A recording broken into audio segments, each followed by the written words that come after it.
Pondok Bambu 14 pagi masih bersama Shirley. Jangan lupa subscribe, like, komen terhadap channel SDN Pondok Bambu 14 pagi ini agar sahabat prestasi mendapatkan segala informasi tentang SDN Pondok Bambu 14 pagi.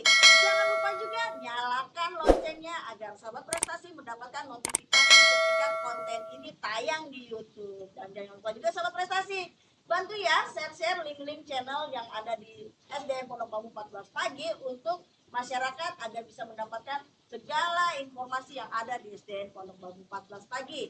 Nah, kali ini kita akan ngobrol-ngobrol santai mereview buku Antologi 31 Kisah Inspirasi Guru, Bersih Dulu Baru Belajar.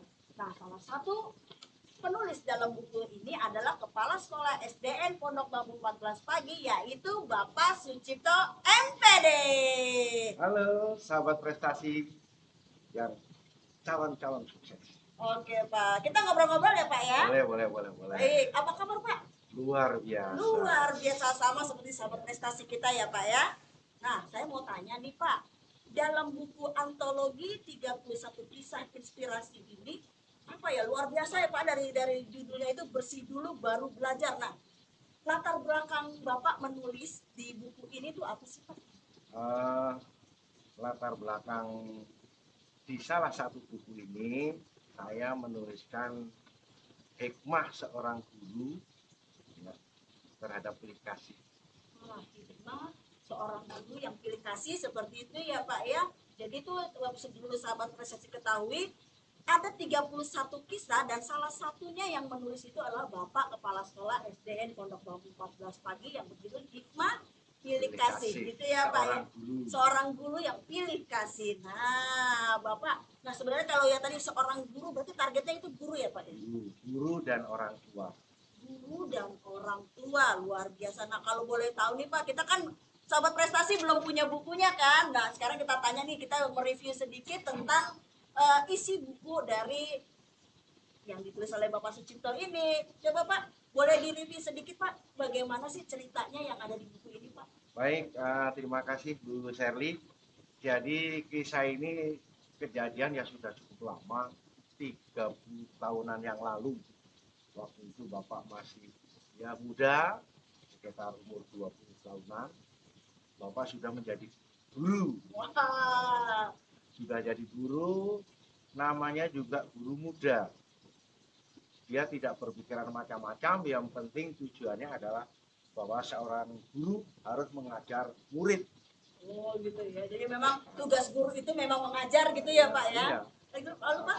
Terus yang menjadi permasalahan itu bahwa guru muda dengan mengajarkan kepengennya anaknya pintar semua.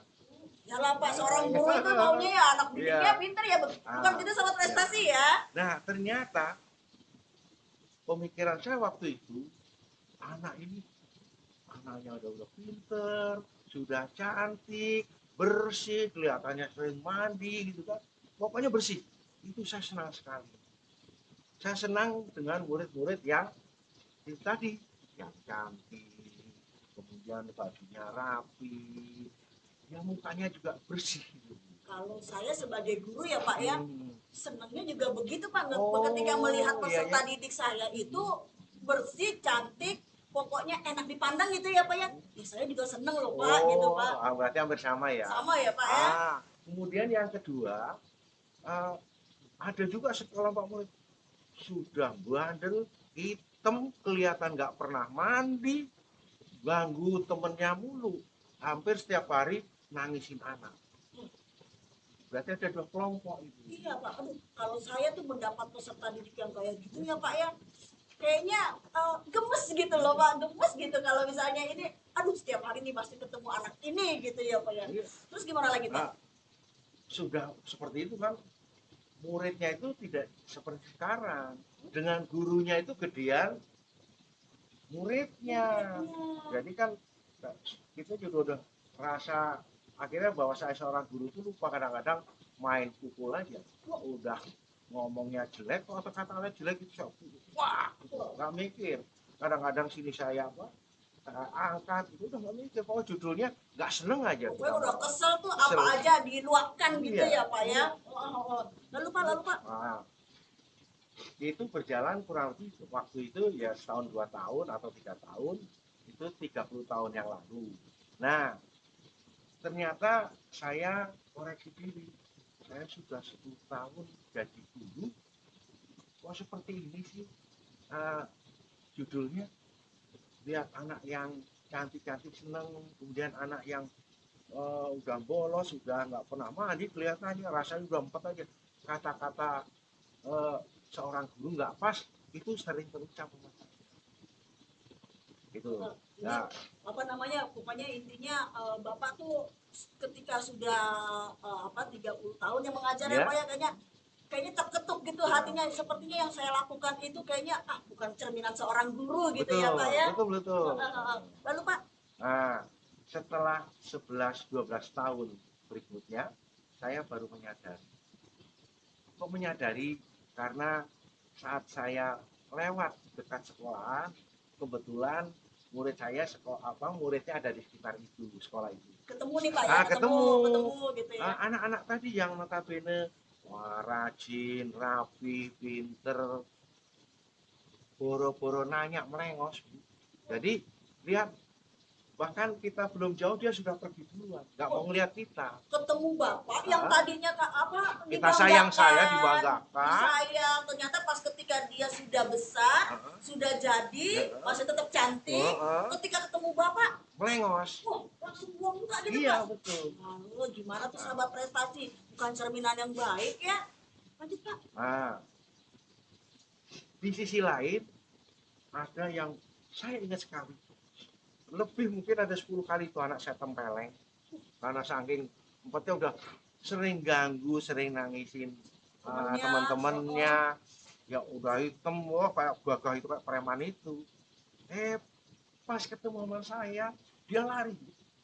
Assalamualaikum Pak. Waalaikumsalam.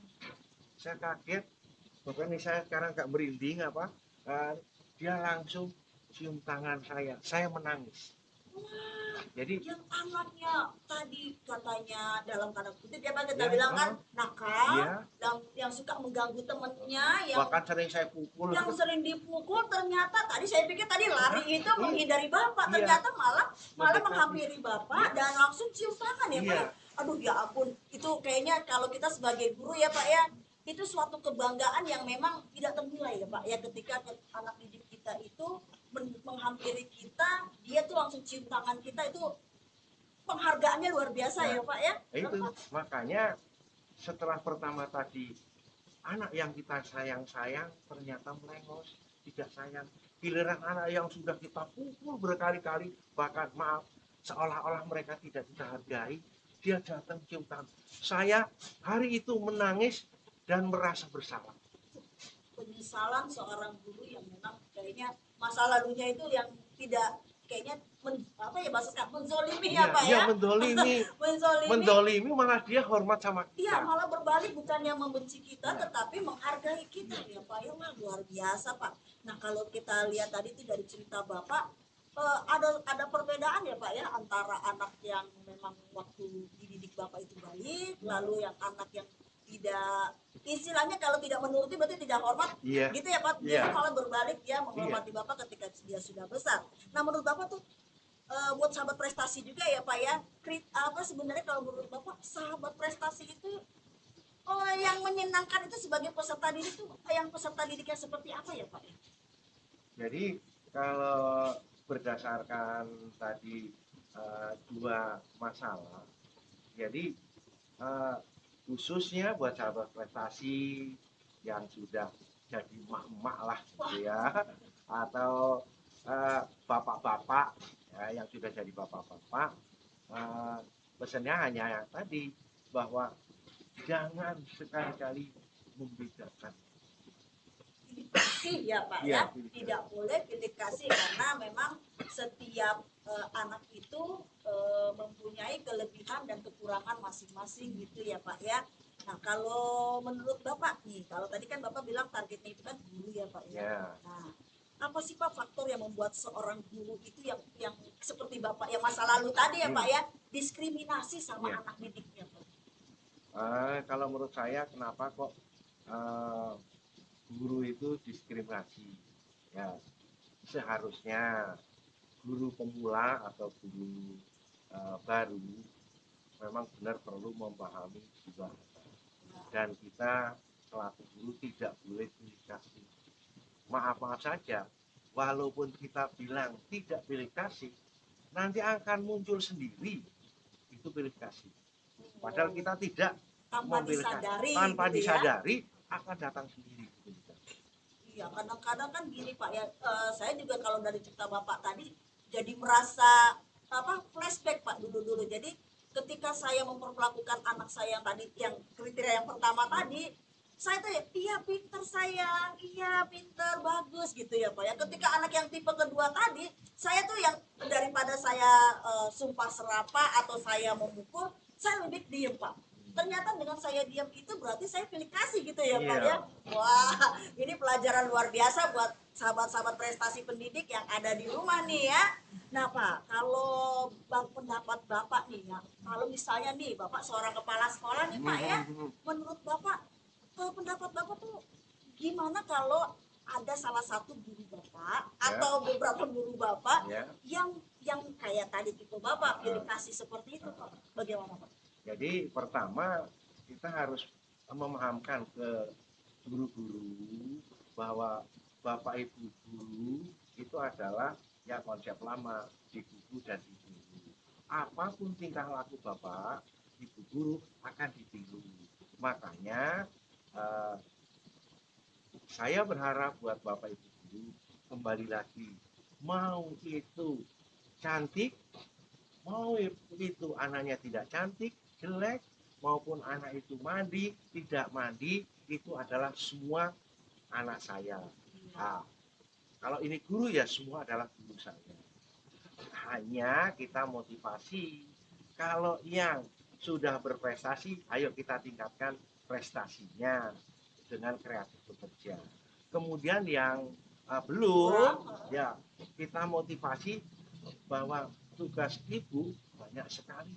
Makanya yang pertama adalah motivasi diri supaya berkembang. Oh, berarti dari diri sendiri dulu Pak ya, Iya. guru itu sendiri yang memang memotivasi dirinya untuk mengembangkan diri supaya kita bisa melayani berbagai macam karakter peserta didik kita gitu ya Pak ya. Iya, kalau umpama mereka tidak bisa ya kita ajari pelan-pelan. Oh. Kalau saya nggak bisa ngajari narasumber, Wow. Berarti ya itu dia konsep belajar Pak, bisa karena biasa gitu Pak, kita biasakan supaya jadi bisa gitu ya Pak ya. Nah Pak, satu lagi nih Pak, saya mau tanya Pak, harapan Bapak untuk pendidik di SDN Pondok 14 Bagi secara khusus ya Pak ya, dan secara umumnya untuk pendidik di Indonesia ataupun di seluruh dunia mungkin, karena ini kan YouTube gitu seluruh ya. manusia lah, Iya. orang tua lah. Iya, dengan apa? Baik.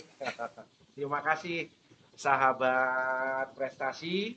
Jadi harapan saya dengan menulis buku ini, hikmah pilih kasih seorang guru, artinya yang namanya guru itu tidak yang mengajar di ruangan, tapi orang tua murid pun juga guru, ya karena mengajarkan anak-anaknya. Jadi hikmahnya bahwa manusia dilahirkan oleh Allah itu adalah sama. Nah, untuk itu kita tidak boleh membedakan anak ini pintar, anak ini bodoh, anak ini kurang, anak ini lebih. Tapi ayo kita sama-sama niatkan mengabdi kepada Allah Subhanahu wa taala. Karena semua ini adalah hanya berkat dari Allah Subhanahu wa taala. Intinya kita diberikan pekerjaan ini memang untuk ibadah ya Pak ya, untuk ibadah, jadi kita harus melakukannya, apalagi kita sebagai guru ataupun orang tua, kita dikaruniakan anak-anak itu semua memang berbeda-beda karakternya, tetapi memang kita jangan pilih kasih mentang-mentang anak ini suka cerewet apa suka apa terus kita langsung omelin, kita marahin, itu tidak ya Pak ya. Jadi ketika kita menanamkan kebaikan dari kecil, itu akan menjadi hal yang sangat luar biasa untuk anak didik kita ke depannya gitu ya Pak ya. Bahkan ada lagi nih tambahan khususnya buat orang tua. Kalau anak satu mungkin nggak jadi masalah. Tapi kalau sudah punya anak, mau tidak mau, suka tidak suka, bahkan saya tidak akan, pilih kasih akan muncul sendiri. Secara tidak sadar tadi ya Pak ya. Wah, bagaimana Pak? Contoh begini. Kalau kita punya anak A dan anak B, apabila anak B ini menyuruh kakaknya A mau beli bakso, Mbak. Yang B ini menyuruh ke A, bilang ke bapak beli bakso, ya. Ya. Nah, langsung A bilang ke bapaknya atau ibunya, Pak, beli bakso dong. Nah, bapaknya pasti berpikir, orang B yang minta bakso kok harus A yang jalan. Itu menandakan bahwa B merasakan pilih kasih. Nah, dengan dasar ini saya berharap buat orang tua murid saat prestasi, tolong kalau ada kejadian ini, ibu akan rugi sendiri. Ya, jadi kenapa rugi sendiri? Anak yang dipilih kasih, maaf, pasti akan lebih sayang dengan anaknya. Oh iya ya, lebih iyalah. Kan akan berbeda kasih sayang walaupun dua anak itu anak kita dua-duanya, tetapi yang terkadang kalau kita menerapkan yang seperti tadi Bapak ceritakan itu, ya iyalah Pak lah. Kalau saya sebagai adiknya atau kakaknya juga yang kok begini ya, gitu ya Pak ya. Jadi artinya tolong jangan pilih kasih. Banyak cerita yang secara tidak langsung Bapak Ibu pilih kasih, tapi kita tidak merasakan setelah kita tua, ternyata anak yang kita aniaya, yang anak teraniaya malah sayang kepada kita. Sedangkan anak yang kita sayang malah tidak sayang kepada kita.